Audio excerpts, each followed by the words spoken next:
ইংৰাজী ভাষাত silent letter in Wardak অসমীয়া ভাষাত মৌন বৰ্ণ বুলি কোৱা হয়। যদিও অসমীয়া ভাষাত মৌন বৰ্ণ নাই, কিন্তু ইংৰাজীত মৌন বৰ্ণ মানে সাইলেন্ট লেটাৰ বহুত আছে। সাইলেন্ট লেটাৰবোৰ লিখোঁতে ব্যৱহাৰ হয় যদিও প্ৰনাউন্সিয়েশ্যন কৰোঁতে মানে উচ্চাৰণ কৰোঁতে ইয়াক উচ্চাৰণ কৰা নহয়, প্ৰনাউন্সিয়েশ্যন নহয়।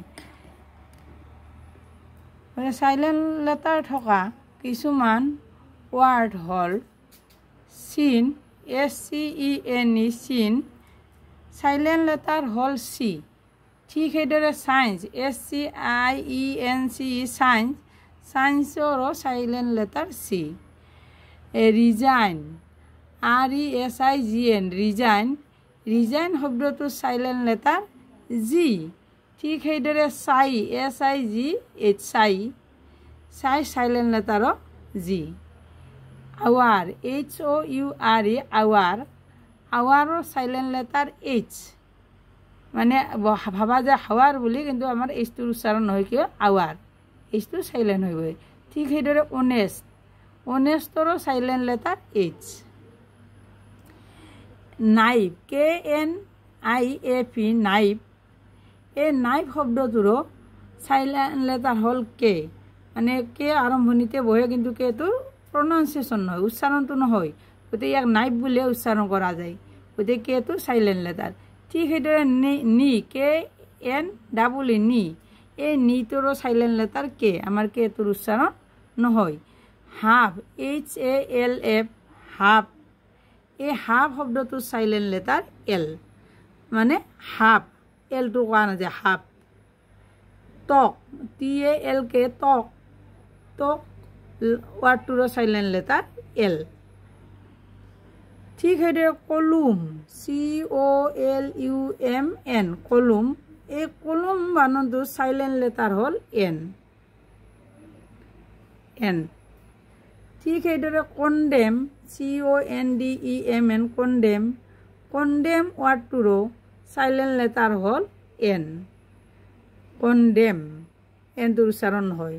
সেইদৰে আইলেণ্ড, ISLAND, বহুতে ইছলেণ্ড বুলি কোৱা যায়, মানে সৰু ল'ৰা ছোৱালী ইছলেণ্ড বুলি এইটো প্ৰনাউন্সিয়েশ্যন কৰে, আচলতে ইয়াৰ এছটোৰ উচ্চাৰণ নহয়।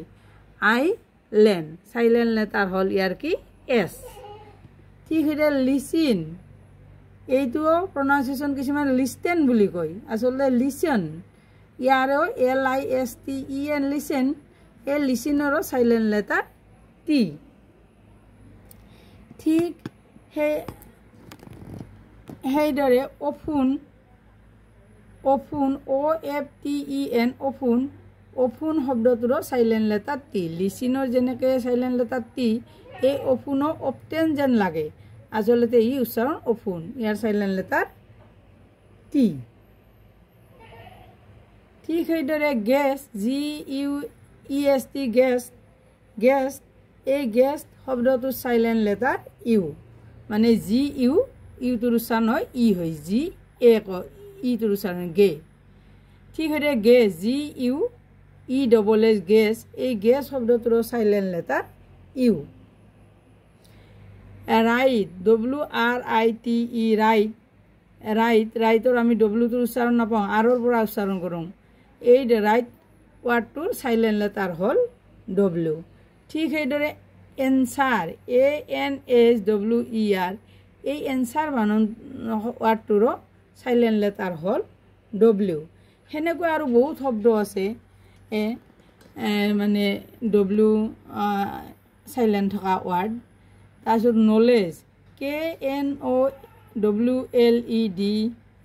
নলেজ, নলেজ, এই নলেজ শব্দটোৰ সাইলেন্ট লেটাৰ আছে দুটা, কেটো আমি পালোঁ প্ৰথমতে, কেটোৰ উচ্চাৰণ হয়, ঠিক সেইদৰে নলেজ, ইয়াৰে ডিটোৰো উচ্চাৰণ নহয়, গতিকে ইয়াতে আমাৰ দুটা সাইলেন্ট লেটাৰ আছে, কে ডি। ঠিক সেইদৰে ব্ৰাইট, BRIGHT ব্ৰাইট, এই ব্ৰাইট শব্দটোৰো যিহেতু আমাৰ উচ্চাৰণ জি আৰু এইচ, এই দুটাৰে নহয় ব্ৰাইট, গতিকে ইয়াতেও দুটা সাইলেন্ট লেটাৰ আছে, GH। মোৰ চেনেলটো যদি ভাল লাগিছে লাইক কৰিব, ছাবস্ক্ৰাইব কৰিব আৰু কমেণ্ট দিবলৈ অনুৰোধ জনালোঁ। আজি আমি সাইলেন্ট লেটাৰৰ বিষয়ে কৰিলোঁ। ইংৰাজী ভাষাত চাইলেণ্ট লেটাৰ থকা ৱাৰ্ড বহুতো আছে, যদিও মই কিছুমানে ইয়াত দিলোঁ।